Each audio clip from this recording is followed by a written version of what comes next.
Good day to each and everyone who is attending virtually present at this time of our graduation ceremonies for our beloved and very precious graduates for the school year which ends at this time.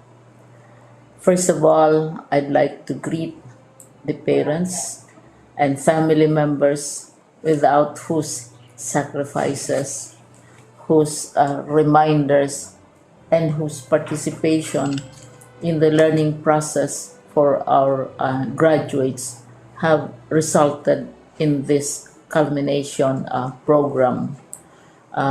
This year, your role has changed drastically, where we've always believed that the matter of educating our children rests nearly exclusively on our teachers and our staff. This time, you parents, you family members, you who are in the households of our learners have expanded your role and contributed to this wonderful day wherein finally our learners are graduating in this culmination exercise. So congratulations, because this year has not been very easy, has not been a picnic for our teachers, for our family members, as well, especially the parents, mothers, fathers, sisters, brothers, and all who have contributed to the achievement of our learners at this time. So, maraming salamat at congratulations, parents and family members. Mas malaki ang role ninyo at this time compared to earlier graduation exercises. Secondly, I would also like to greet our teachers, without whose very careful review and careful supervision of the work of our pupils and our learners, this event would not be taking place at all. And so thank you, teachers. Your role has also expanded, in addition to seeing to it that the modules are faithfully followed, the assignments are correctly implemented, and the learners are truly learning. And you have had to deal with new ways of assessing the performance also of the learners. So congratulations, teachers, for enduring, for your patience, for your love for our learners, and your willingness to engage in a way and methods of teaching which are different from those which are used to. Assessment must have been especially difficult for you, especially since you were not able to see most of the time our students in face-to-face meetings, and most of the meetings, of course, were virtual. We'd also like to thank the local government units for their interest, for their cooperation, and for their continuing contributions to the needs of education, even as our children do not go to school. Your donations of material as well as financial resources at this time are most welcome, and your advice has been taken seriously not only by our teachers, by our school officials, but also by our officials in the Department of Education. We continually talk with local government units, especially in times of disaster, in times of great need for classrooms, for space, and for responses to unforeseen emergencies. Thank you, local government units. But of course, most of the congratulatory greetings fall on the deserving graduate. Each and every one of you is truly special. You are different from the other graduates who have passed through the portals of your school. You went to school practically without seeing your teachers, if at all. You went to school with your parents, your mothers, and your fathers hovering over your shoulders and seeing to it that you are able to complete your assignments. You are completing your studies at a time when examinations and assessments are different. You are culminating these long months of hard work at this time, even as you have to do family chores, even as you are distracted, and even as your world has turned upside down, and it seems and it appears as if we don't know what the future holds and what will happen next. But you have persevered, and now you are ready to graduate. And therefore, you deserve each and every bit of congratulations from us in the Department of Education, from your parents and family members, your teachers, from the officials in local government, as well as in the Parent Teachers Associations. You deserve each and every single congratulatory pat on your back, each hug, virtually, of course, and each greeting, which I am sure you are also receiving virtually. I don't know if you will remember this event many, many years from now. I have tried to recall myself who our graduation speaker was when I finished high school and when I finished my college studies.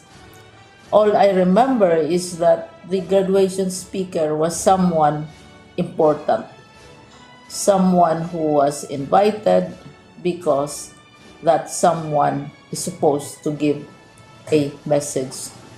What was more important to us graduates at that time was the excitement of the celebrations, the happiness and the joy of our parents, the sadness of parting from our classmates and from our teachers, and the enjoyment of all the graduation events that usually take place come commencement day. When I was a college student, we had a series of events which were designed to embed in our minds, which were designed to help us remember and not forget our days in college. We would spend one whole day going around the campus, visiting the classrooms, saying goodbye to our teachers, and sharing memories. We would have bonfires to say goodbye to each other. We had baccalaureate services where we committed ourselves to God and we prayed for guidance when we go out into the world.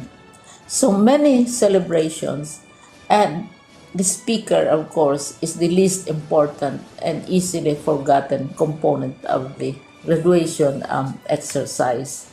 Nonetheless, I will exert all efforts to share with you what I see are things or issues which a graduate should remember, and recall. I have said that you are very special. You are very different.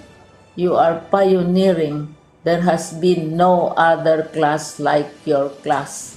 There has been no other graduate like you as a graduating student, because you are the very first graduate of the blended learning response to education in the Philippines.